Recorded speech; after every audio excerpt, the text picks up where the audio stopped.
Muy buenas, mis queridos compatriotas. Hoy les hablaré de un tema interesante al que frecuentemente abordan las personas que se me acercan. Y es la razón que yo tengo para pensar que el único camino para librar Cuba del comunismo es la lucha armada. Mi respuesta para todos es la misma. Antes se ha probado de todo y nada ha dado frutos.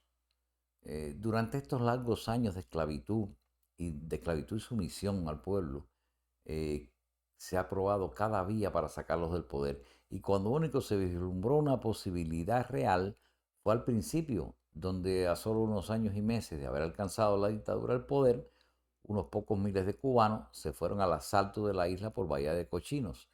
Después de la dictadura, y la gente usa equivocadamente la palabra Playa Girón, pero eso fue un golpe que lo psicológico que tratan de dar los comunistas para quitarle un poco de importancia al evento, reducir el área geográfica y así pues la gente no se le prestaba tanta prominencia a lo que era el ataque a Bahía de Cochino. Antes se había tratado de clandestinaje y fracasó. Y después los alzamientos, eso los atacaron grupo por grupo con los grupos de lucha contra el bandido y le metieron 200.000 hombres y también los acabaron. Entonces el exilio busca y buscó también apoyo internacional, que eso pues desgasta los fondos, cuesta mucho dinero y cuesta mucho tiempo. Y nada se ha logrado tampoco hasta ahora. El CPGA creó hace un par de años atrás con la certeza que solo a través de la lucha armada se podía desplazar la garra comunista, esa garra que asfixia al pueblo cubano. Nos juntamos unos cuantos que siempre nos hemos adherido a esta idea de la lucha violenta y comenzamos a creer muy lentamente o a medida que nos íbamos nutriendo con personal capaz de llevar a cabo la tarea de derribar a los dictadores de nuestra isla, pues fuimos avanzando y a medida que fuimos avanzando en nuestra estructura, seleccionando cuidadosamente cada miembro activo y reservando a los demás que se han registrado para el Consejo para la Guerra como disponibles para su momento, pues tuvimos trabas de todo tipo, trabas desde Cuba y trabas desde dentro del exilio. Aprendimos a no hacer caso de nadie y de no desgastarnos más explicando y revelando lo que no se podía y a veces lo que no se podía revelar, también combatiendo a todos los que se nos oponían porque afectaba intereses personales y así nos atacaban. Entonces tratamos también de mantener cordiales relaciones con el exilio en general, teniendo solo el firme apoyo de los guerreros que ya viejos pues veían de nuevo una posibilidad. El aumento de los pacifistas desde entonces y su proliferación también se nos opuso con algunas excepciones notables y a los que veo que quieren comerse el pastel pero sin pagar el precio. Y que a pesar de muchos de ellos que también quieren la libertad de Cuba, tal como nosotros, nos ven no digamos como enemigos, pero sí como rivales. Nosotros decidimos dejar de confrontar y discutir con ellos y concentrarnos en derrocar la dictadura. El CPGA ha llegado a alcanzar una estructura avanzada y súper sólida, a la que aún le faltan estratos que rellenar, pero que ya es un consejo operacional y muy capaz de provocar daños irreversibles al sistema comunista de nuestra isla. El avance nuestro se improvisa cada día porque nosotros avanzamos en nuestra capacidad y preparación contra los sátrapas del Caribe y lo hacemos cada día, mientras que ellos nos ayudan acortando la distancia comparable del poder al depauperarse la economía cubana y a la vez que la economía interna del poder que sustentan también se deteriora. Recuerden, ellos tienen un dinero para el pueblo y un dinero para sostenerse. Ese dinero para sostenerse también se les está acabando. Y bueno, pues no ahora, pero no antes, pero por años, pues en el pasado se veía esa abundancia de dinero que tenían porque estaba su presencia en todas partes y el poder era realmente considerable. La dictadura tenía un control absoluto de la información y los cubanos residentes de la isla estaban a merced de la propaganda y del lavado de cerebro que se le proyectaba a la población e iba desde infinidad de emisoras radiales nacionales y locales, canales de televisión, actos públicos, música y toda manifestación de arte, todo el sistema educativo, incluyendo universidades y centros laborales, así como infinidad de organizaciones políticas y de masa. Todo eso estaba dirigido primero por la ORI y después por el PCC. Y digo tenía porque ya no tienen ese poder. Ese poder lo perdieron, esa guerra se la ganó el grupo de influencers. Un pequeño ejército de soldados de las redes que no llegan ni a 50 hombres, hombres y mujeres cubanas, que están repartidas por el mundo y los han confrontado de manera individual, cada uno con diferentes capacidades, y también han sido apoyados por periodistas independientes y que han roto el trabajo de miles y miles de representantes de la dictadura. Organizaciones y fondos disponibles desde donde gastan millones de dólares para tener engañados a los cubanos. Ellos mismos reconocieron que esa guerra la perdieron, la guerra mediática ya la perdieron. Estos pocos soldados de las redes sociales, que se les llama youtubers o influencers, han hecho frente a todo el poder mediático de la dictadura, que incluye no solo lo que ya mencioné, sino que tienen miles de representantes del comunismo en nido en casi 200 embajadas dispersas por el mundo y que están trabajando también para sostener a la dictadura. Todos han sido derrotados. Trabajaron y trabajan los comunistas en impedir el trabajo de estos pocos soldados que nos representan, pero ya ellos mismos han reconocido que la guerra mediática la perdieron y con despecho lo hacen, pero el último gesto de agresión contra esos soldados de las redes, lo han visto ustedes recientemente, ha sido intentarlos amedrentar con una listica que no da miedo, sino que da risa. Los cubanos de la isla poco a poco y hasta quizá uno a uno han sido ganados por la verdad que se proclama básicamente desde los Estados Unidos y más preciso desde Miami, que ya se sabe que es la segunda ciudad del mundo donde más cubanos habitan después de La Habana. A pesar de eso, la ciudad que antes los comunistas proclamaban estar llena de enemigos y terroristas, Miami, ahora es adulada por la plebe comunista, persiguiendo los dólares de los cubanos e invitándolos como hermanos, con los brazos abiertos, cuando les conviene, a causa de la miseria y la pobreza total, que ellos ya repartieron esa pobreza por toda la ciudadanía y ahora les está llegando el turno a ellos. La pobreza también les está llegando. La pobreza de la isla, que ya se devora el 80% por lo menos de la ciudadanía dentro de la isla, va trepando lentamente y ya invade a las familias que siempre apoyaron al régimen. Y la pobreza de la administración se ha ido comiendo los recursos del Estado, repitiendo planes fallidos uno tras otro. Ya esos recursos no abundan y el comunismo y su poder se desmoronan. Ya casi todos los youtubers han examinado los más recientes discursos de Canel Raúl, los que dieron a fin de año, y también remacharon después con repetidos discursos innecesarios el día 6 de enero. En los discursos de fin de año se mostraron temerosos y estaban como rogando. Y ya el día 6 de enero pues recapacitaron y de nuevo mostraron sus garras e insistieron en hacer un segundo llamado a la guerra, siguiendo al que hizo Canel ya el 11 de julio del 2021. Pero curiosamente, esta vez apelaron a diferentes factores. El 11 de julio, como todos recuerdan, llamó a la guerra a los ciudadanos que él creía que lo apoyaban, y hablo de Canel, y no pudo contar con ninguno. Tuvo que forzar a unos viejos recalcitrantes y algunos jóvenes que llevó forzados del servicio militar a que atacara a los manifestantes y que tuvieron que ser apoyados entonces por los grupos paramilitares de respuesta rápida para poder desbandar las protestas. Eso fue hace 2 años, pero hoy Raúl Castro y Canel decidieron apostar por el apoyo de la PNR. ¿Por qué? Porque saben que los utilizados en el 11 de julio ya mermaron y no son suficientes. Además, la PNR está armada y no solo con palos, sino también con armas de fuego. Entonces, recordando tal como lo hicieron en sus discursos, que la PNR fue la que salvó Bahía de Cochino, lo hicieron en el discurso, explicaron muy claramente eso. A donde primero mandaron fue a la milicia. Yo recuerdo que la milicia fue la primera que combatió contra los invasores de Playa Girón. Entonces, con la gente que desembarcó. No vamos a decir invasores porque el cubano no puede invadir su propia isla. Pero bueno, los asaltantes que llegaron a la batalla, pues se enfrentaron con los milicianos y los destrozaron, acabaron con ellos. Miles de milicianos murieron en ese ataque. Entonces, después vino la PNR, que fue al fin la que les dio la victoria. Nunca utilizaron el ejército porque a 2 días de la batalla el ejército regular o la FARC no aparecían por problemas de desorganización, lo que les hizo a partir de entonces dividir el ejército en 3 bandos. Crearon Occidente, Centro y Oriente.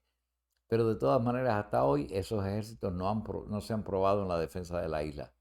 Sí se han probado en aventuras de intervencionismo en Asia, África y América Latina. Todo el mundo sabe eso.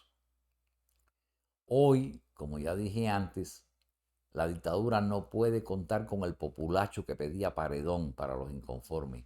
No puede contar con personas capaces que mantengan un sistema de gobierno justo y efectivo. No pueden contar con el apoyo inicial que le dio la mayoría de los ciudadanos cuando tomaron el poder. No pueden contar con el apoyo por ser un nuevo gobierno. Todo el mundo, cuando un gobierno empieza, se le da la oportunidad de ver cómo se desarrolla. Tampoco pueden contar con la honradez de un pueblo decente, porque ese pueblo está completamente corrupto. No pueden contar con el apoyo de los países del mundo, ya que de tanto abusaron y explotaron de ellos que ni siquiera los amigos socialistas, que ya se cansaron de mantenerlo, pues le quitaron también el apoyo. No cuentan, y digo apoyo comercial, apoyo de dinero, eh, porque idealistas sí, ellos siempre van a apoyarse uno al otro. Pero no pueden contar tampoco con la juventud cubana, porque esa juventud se está marchando masivamente. Ya no tienen credibilidad ante nadie, no tienen combustible para mover el país, no tienen dinero para comprar alimentos, no tienen medicamentos, ni siquiera personal médico para atender las necesidades de salud de la población. Ya no tienen a las mujeres, porque tenían a la Federación de Mujeres Cubanas, pero las mujeres primero son madres y las madres ahora sufren por sus hijos. No tienen a los milicianos de antes, porque ahora esos milicianos que eran gente proveniente de centros de trabajo, ahora son desempleados, son trabajadores privados, a los comunistas les gusta decir por cuenta propia, pero son empleados privados que no pueden sostener ni siquiera a la familia en estos momentos. Ya no tienen ni siquiera los ancianos fenecen sin sostén. Y los niños, bueno, ellos crearon hasta un grupo de pioneros para que los apoyara. Pues se ha permitido que en el 2023 murieran casi 3.000 por hambre o inanición. Así que sin malicia, sin milicia, sin juventud comunista digo, sin federadas, sin obreros que los apoyen, pues solo cuentan con la casta selecta llena de barrigones inútiles. El Partido Comunista y la policía. Esas son las únicas 3 cosas que le quedan. 4 gordos que no van a disparar un tiro ninguno, van a buscar un avión, una lancha o algo para ver cómo irse. Y tienen entonces al PCC, que esos militantes se dispersarán de alguna manera, y tienen a la policía, que es la real fuerza con la que cuentan en este momento. Y cuidado, hay que esperar a que llegue el momento para saber cuántos policías se le van a unir a ellos. Eh, yo sé que algunos me dirán, bueno, pero ¿y qué pasa con la FARC? Es el poder más grande que tienen ellos. ¿Cómo vamos a hacer algo contra Cuba con eso? Bueno, pues yo les digo que no creen en eso. Ese viejo ejército comenzó a diluirse por las necesidades de hombres de confianza que tenían. Y como ya no había nuevas aventuras por el mundo para mandarlos, pues yo recuerdo cuando López Calleja comenzó a reasignarlos a todos por un problema de ahorro de dinero, pero los cogió para administrar, para trabajar en la tremenda obra turística esa que él estaba comenzando. Entonces necesitó miles y miles de empleados de confianza que ocuparan puestos desde directores y presidentes hasta camareros y mucamas. Miles de soldados ocuparon estos cargos porque eran de confianza.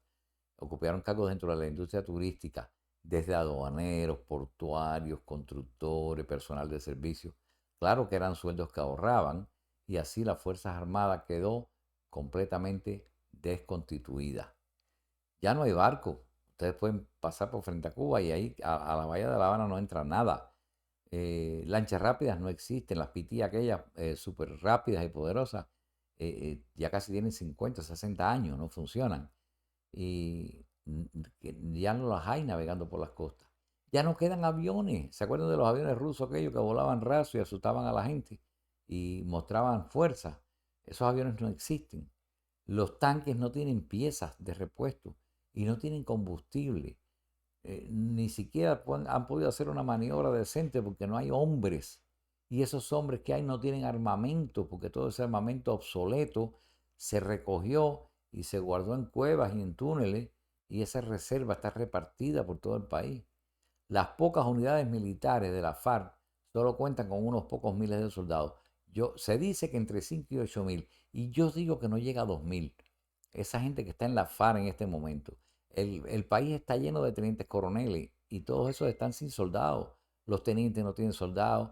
Un sargento no tiene su pelotón. Eso no existe. Hay algunos con grados altos y el resto es el servicio militar obligatorio. Entonces, el servicio militar obligatorio cuenta con otros pocos de miles que están dedicados a trabajar en la construcción o cortando marabú. Esa gente no tiene fusiles, esa gente tiene machetes. Entonces, para escapar de la rutina, están pagando a los oficiales, esos mismos reclutas, para no vivir como esclavos. Todo el mundo lo sabe, ya se habrá entendido, que los muchachos les pagan o le dan una botella de ron o cualquier cosa a un oficial y se van para su casa de pase por 4, 5, 6, 7, 8, 10 días. Entonces, los guardias asignados que quedan para cuidar prisioneros políticos y comunes tienen las manos llenas con su trabajo. Eso no pueden abandonar el puesto y carecen de preparación militar. Entonces, no hay nada más, porque en ciertas áreas de la isla solo pueden contar con unos cientos de soldados y ni siquiera están preparados y entrenados para combatir. Así que, como Cuba la controlan y la gobiernan por el terror, los Castro y su camarilla solo pueden contar efectivamente con la Policía Nacional, que es a la que se ha dedicado últimamente los sátrapas y los dirigentes a cultivar y a adular. Es por eso, y ya desde antes, viendo cómo se depauperaba el poder militar de los dictadores, un grupo pequeño de patriotas se dio a la tarea de formar el Consejo para la Guerra Anticomunista, con escasas funciones básicas y limitadas, pero que cuenta con lo que ninguna organización del exilio ha contado nunca desde 1961.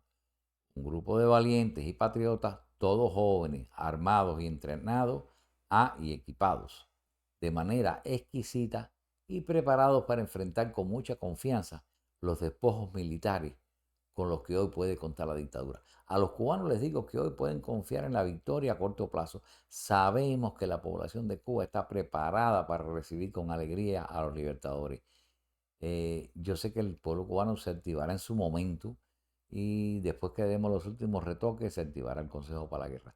Que ahora le digo a la gente, pospongan lo que tienen, esos que tienen planes de abandonar el país y se alisten para esperarnos. Y que si no tienen ya ninguna paciencia para esperarnos, pues que se nos adelanten, que estamos aquí casi listos para respaldarlos como debe ser. Hasta hoy no se ha filtrado una foto, no se ha filtrado un video del Consejo para la Guerra. Prueba de que todo se ha preparado de tal manera que ha sido imposible que se nos infiltraran, a pesar de los comandos que han sido cuidadosamente también compartimentados. Ah, en breve, el CPGA comenzará la ofensiva en diferentes frentes y ya notarán la diferencia. Y estoy seguro que hasta los más reacios van a ver el poder que nos acompaña. Le doy las gracias a los que me escucharon hasta el final y espero a los que no son miembros del CPGA y no están al día lo hagan, ya que diferentes factores del CPGA van a comenzar a publicar acciones que quizá no sean combativas, pero son acciones del mismo modo. Quizá esta misma semana se publicarán algunas. Yo sé que este video va a comenzar a subir en vistas muy lentamente a causa de yo haber estado fuera de las redes por muchísimas semanas y todo eso fue por problemas de salud. Pero bueno, para los que se interesaron, pues salí muy bien de mi cirugía y todos los procedimientos. Así que me encuentro en excelente estado de ánimo y de salud. Nos vemos próximamente y les deseo a todos que pasen muy buenas tardes.